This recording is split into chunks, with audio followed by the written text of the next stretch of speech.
Patrick! What? You were supposed to say hi to me! We all know this duo. Their favorite hobby is catching jellyfish and annoying Squidward. Out! Don't even think about dragging your empty skulls around here for the rest of the day, or tomorrow, or next week.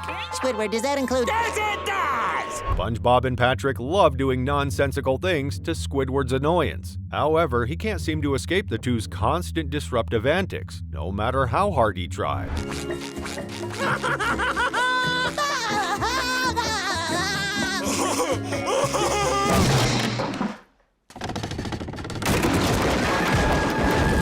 SpongeBob and Patrick's personalities are so alike and are the polar opposite of Squidward's surly personality. One Squidward! Another day, another nickel! It's not that funny. It's funny because it's true! And speaking of personalities, people think that one of the characters in our favorite childhood show actually has a personality disorder. Yes, most conspiracy theories are mostly dark truths about SpongeBob and the other characters in the show. This time, people have pointed to various episodes that proved, in their way of thinking, how Patrick the Star has a multiple personality disorder.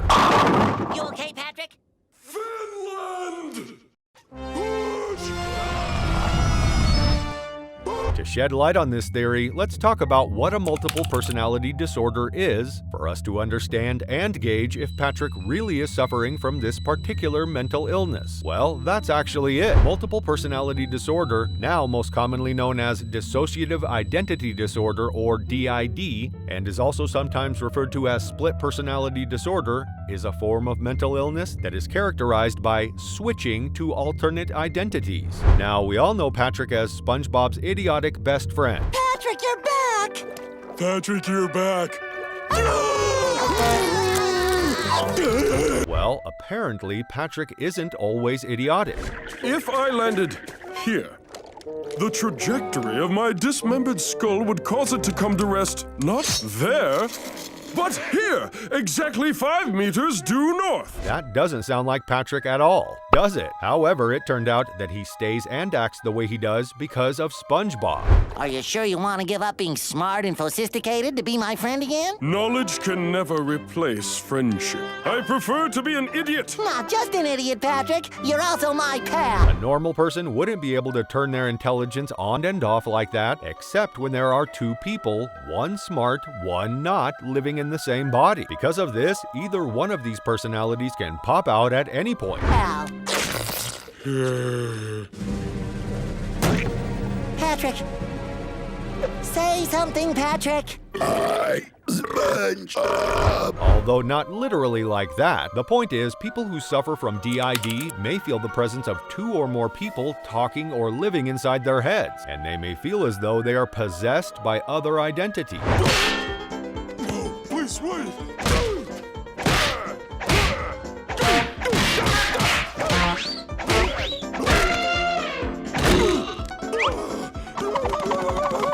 Although we all came to know Patrick like this, Patrick, are you angry too? Yeah, What's the matter? I can't see my forehead. he isn't always this way. There are times when he doesn't act like the Patrick, the hilarious, harebrained Patrick that we all know and love. I find all this laughter to be highly illogical. Well, let's stop laughing and let's start fishing. Go ahead, you get first crack. Look at them, these graceful, stoic creatures of the deep. Who knew Patrick could be this poetic? That's the polar opposite of how he usually acts. By that, I mean this. And this is your ID. Yep. I found this ID in this wallet. And if that's the case, this must be your wallet. That makes sense to me. Then take it. It's not my wallet. However, this change in character, in intelligence actually, can be described by DID. If Patrick really suffers from a split personality disorder, that explains why he's extremely intelligent at times and a total nut job at other times. Now look at this. Make a big enough burp. We could filter the CO2 through our ballast tanks, refire the engines, and ride the shockwave out of here. Wow. See? Even SpongeBob was amazed, but when Sandy agreed with him, Right. What? We're going through with your plan, Patrick. Yay! What plan? Well, another thing you should know about DID is that people who suffer from it also typically experience dissociative amnesia. Basically, dissociative amnesia is a type of dissociative disorder that involves the inability to recall important personal information that would not typically be lost with ordinary forgetting. So, yes, that also proves that Patrick indeed has DID. He's a genius 1 minute and in the next heartbeat has no idea what he just said. He would be in a ranting rage 1 minute and smiling like a child who got their wish on Christmas morning. No one would even know the difference. You might as well just reach into my wallet, pull out $1 and put it on the wall, and it would Hey, look... Patrick, take out your wallet. I don't see where you're going with this. Hey, $1! In one episode, Patrick literally said, The inner machinations of my mind are an enigma. "Are you still not convinced?"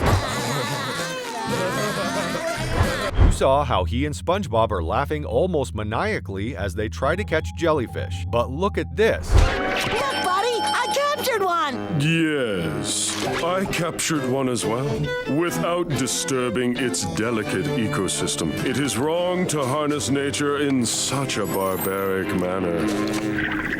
Now, do you finally believe me when I say that Patrick at least has 2 personalities? Sometimes you can see Patrick enjoying doing useless and pointless stuff with SpongeBob. Okay, you can be a spy. Just be quiet. We're spy buddies! Other times, he's just humoring SpongeBob. Want to visit Squidward? Well, since I am finished with my work, I'll humor you in your trivial pursuits. There are times when he's a genius in math. Well, Patrick, what do you think about this problem? You simply change the literal term to a coefficient, and the minuend will achieve the desired quotient. Even the simplest of mammals could figure it out with a little thought. Science. We could filter the CO2 through our ballast tanks, refire the engines, and ride the shockwave out of here. And music. Apparently, I'd recognize that piece anywhere. Cornelius Pufferfish's Opus 67 Symphony in Blue. other times, They will self-destruct in 10 seconds. Get rid of it, Patrick! So yeah, I'd think those are enough proof that Patrick Star suffers from dissociative personality disorder, at least according to theories coined by fans. In fact, according to said theory, it isn't only Patrick who embodies or suffers from a mental illness of some sort. Some theorized that everyone in SpongeBob is a personified walking mental illness attribute. Notably, the show's characters' personalities are extreme and very different from each other, with the purpose of making way for comedic and even absurd moments. More than that, people are convinced that the personalities of the characters in SpongeBob Squarepants seem to match the characteristics of different mental illnesses. What each character represents is up to every viewer, as there are many versions of the same theory. But something that most people agree on is that the ageless SpongeBob himself is a possible representation of attention deficit hyperactive disorder, or ADHD, as he's hardly ever still and his attention span is quite short. Now let's see. White or rye bread? Or pumpernickel? Gee, I guess it really depends on the meat inside. And the cheese. A visitor? For me? Except when it comes to tasks that he's really interested in, like cooking. Oh yeah. They're gonna love this. Here, try a sample from the daytime menu. And jellyfish hunting.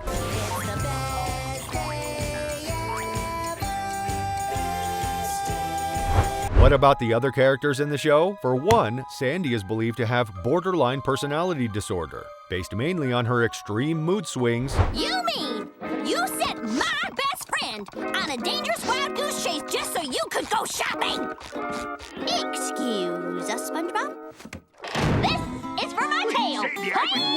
And impulsivity, which leads to risky activity. Meanwhile, Squidward has social anxiety disorder, depression, or even narcissism, given his tendency to isolate himself. Squidward, Yes? didn't you used to have one of those cucumber bicycles? Oh, that was a recumbent bicycle, and I sold it. Why? So I can get further away from you! His detachment from most things and people, and his ego. Mr. Krabs, on the other hand, represents obsessive-compulsive disorder and perhaps narcissistic personality disorder, given how obsessed he is with money. What is this? You're making me pay you to stand at the cash register? What is the meaning of this? Have you gone off the deep end?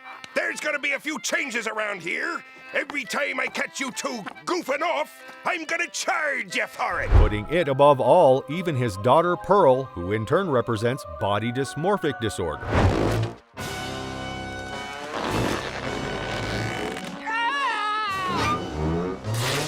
What's happening to me? Nope, that's not all. Plankton has NPD and/or antisocial personality disorder, while Mrs. Puff has generalized anxiety and post-traumatic stress disorder thanks to SpongeBob. Nothing gives me more joy than teaching. I can't wait to pass my next student. Hello, Mrs. Puff. I'm all set for my driving test.